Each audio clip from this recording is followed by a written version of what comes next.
America visa sanction দিচ্ছে, visa নীতি দিয়েছে। সমগ্র পৃথিবীর মানুষ সবসময় ফলো করে যে বাংলাদেশের মতো হতে চায়। এই সরকার এককভাবে নির্বাচন করার পায়তারা করছে। এই যে জ্বালাও পুরাও এইগুলি করে তো কোনো সুষ্ঠু সমাজের মানুষ এগুলি করে না। সংসদে গিয়ে তারা ফাইট করুক। দেশনায়ক জনাব তারেক রহমানের নেতৃত্বে আমরা যে আন্দোলন চালিয়ে যাচ্ছি, সেই আন্দোলনের আমরা বিজয়ের কাছাকাছি। ওনার যদি সৎসাহস থাকতো বাংলাদেশে এসে তিনি চ্যালেঞ্জ করতেন। এটা সমগ্র বাংলাদেশের জনগণ বুঝে ফেলেছে।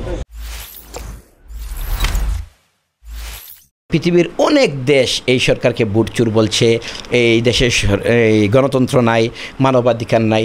আমেরিকা ভিসা স্যাংশন দিচ্ছে, ভিসা নীতি দিয়েছে, স্যাংশন দিচ্ছে।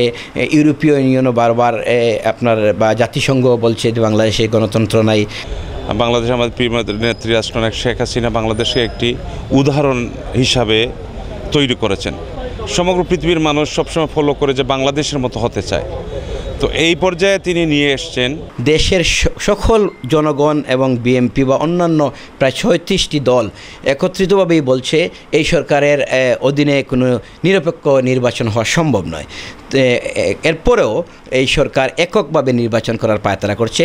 সামনে জানুয়ারিতে মনে হয় ইলেকশন, সেটাতেও এককভাবে নির্বাচন করার এবং গৃহপালিত এই বিরোধী দল যেটা জাতীয় পার্টি, সেটাকে সাথে নিয়ে শুধু জাতীয় পার্টি এবং আওয়ামী লীগ একটা দেখানোর নির্বাচন করতে চাচ্ছে।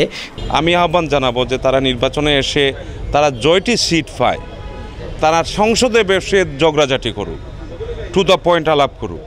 কোনো ক্ষেত্র নাই বাইরে থেকে এই যে জ্বালাও পুরাও এইগুলি করে তো কোনো সুষ্ঠু সমাজের মানুষ এগুলি করে না। সংসদে গিয়ে তারা ফাইট করুক। আসলে কেউ যদি সজাগ ঘুমিয়ে থাকে, তাকে জেগে তোলাটা অনেক মুশকিল।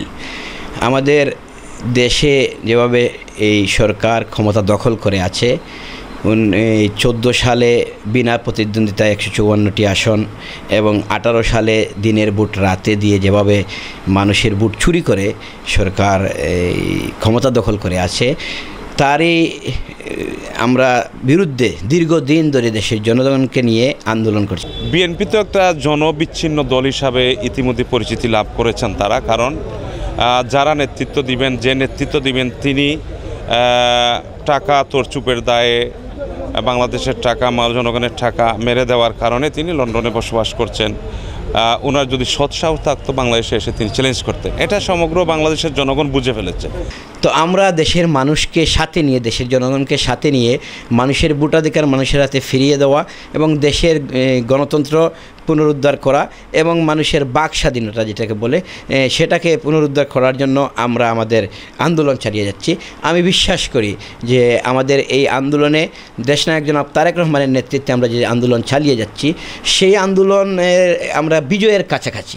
জনগণের পাশে যেভাবে আছি আগামীতে থাকার জন্য কাজ করে যাব এবং তারা বিএনপি নির্বাচনে আসুক, এসে তারা প্রমাণ করুক যে আওয়ামী লীগ থেকে তারা জনপ্রিয়। বিশেষ করে আমাদের পুলিশ বাহিনী, যেটা এই পুলিশ বাহিনীকে আপনার শেখ হাসিনা একদম পকেটের মধ্যে ঢুকিয়ে ফেলেছে। তাদের সব ধরনের সুযোগ সুবিধা দিয়ে পুলিশ বাহিনীদেরকে দিয়ে, আইন শৃঙ্খলা বাহিনীদেরকে দিয়ে, ইভেন ভিডিআর আপনার সীমান্তবর্তী এলাকায় আমাদের দেশের সীমানা রক্ষা করার দায়িত্বে যে থাকবে, সেও এখন রাজপথে বিরোধী দলকে দমন করতে ভিডিআরকে দেখা যায়, র্যাবকে দেখা যায় বিরোধী দলকে দমন করতে। পুলিশ তো আছেই। তো আমার মনে হয় না যে শান্তিপূর্ণভাবে শেখ হাসিনা ক্ষমতা হস্তান্তর করবে। শেখ হাসিনাকে ক্ষমতা হস্তান্তর করতে বাধ্য করবে এই জনগণ, দেশের জনগণ, এবং সেটা হবে তারেক রহমান সাহেবের নেতৃত্বে।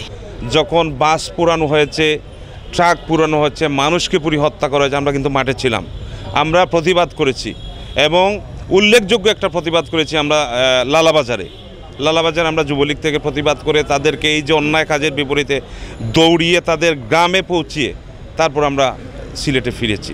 আমরা এখন আমাদের নিয়মতান্ত্রিক আন্দোলন চালিয়ে যাচ্ছি। এই দেশকে রক্ষা করার আন্দোলন, দেশের জনগণকে রক্ষা করার আন্দোলন, দেশের ভোটাধিকার মানুষের হাতে ফিরিয়ে দেওয়ার আন্দোলন, মানুষের বাক স্বাধীনতা মানুষের কাছে ফিরিয়ে দেওয়ার যে আন্দোলন আমরা করছি। আমরা বিশ্বাস করি আমাদের আন্দোলন বিজয়ের দ্বার প্রান্তে। আমরা খুব শিগগিরই এই সরকারকে টেনে হেঁচড়ে ক্ষমতা থেকে নামাবো ইনশাআল্লাহ। শুনেন, সমস্ত অন্যায় আন্দোলন, অন্যায় আবদারের বিপরীতে যুবলীগ থাকবে। যুবলীগ আমাদের প্রিয় নেত্রী রাষ্ট্রনায়ক শেখ হাসিনার ব্যান্ডগার্ড হিসাবে অতীতে ছিল, বর্তমানে আছে, ভবিষ্যতে থাকবে। আমরা যেখানে অন্যায় আমরা সেখানে, 1 দফা হোক আর 100 দফা হোক, অন্যায় কোনো আন্দোলন সংগ্রামের বিপরীতে আমরা থাকবো। আমরা শুধু অংশগ্রহণ করব না বলে কি আমরা বসে থাকবো? আমরা এই সরকারের এই ইলেকশন প্রতিহত করব, ইলেকশন করতে দেব না আমরা ইনশাল্লাহ। শেখ হাসিনার অধীনে একতরফা ইলেকশন, জাতীয় পার্টিকে সাথে নিয়ে গৃহপালিত বিরোধী দলকে বানিয়ে যে আবার ইলেকশন করবে, এটা দিবা স্বপ্ন ওদের, আমরা করতে দেব না। নিরপেক্ষ, নির্দলীয়, নিরপেক্ষ এবং তত্ত্বাবধায়ক সরকারের অধীনেই এদেশে ইলেকশন হবে। আমি সিলেট জেলা যুবলীগের পক্ষ থেকে আমি তাদেরকে নিমন্ত্রণ জানাই, আহ্বান জানাই যে তারা অন্ততপক্ষে প্রমাণ করুক যে তারা একটা জনপ্রিয় দল, নির্বাচনে এসে প্রমাণ করে দেখাক। এখন বলছেন যে সংবিধানের দোয়াই দিচ্ছেন। সংবিধান তো আর পবিত্র কোরআন শরীফ নয়, যেটা সংশোধন করা যাবে না। আমাদের দেশের জনগণের স্বার্থে যে কোনো সময় সংবিধান পরিবর্তন করা যায়, এবং অনেক বিশেষজ্ঞরাও দিয়েছে যে এই সংবিধানের মধ্যেই তত্ত্বাবধায়ক সরকার আবার ফিরিয়ে আনা যাবে। কিন্তু শেখ হাসিনা তো তত্ত্বাবধায়ক বা নিরপেক্ষ সরকারের অধীনে এটা ভয় পায়, কারণ জানে দেশের জনগণ শেখ হাসিনাকে চায় না।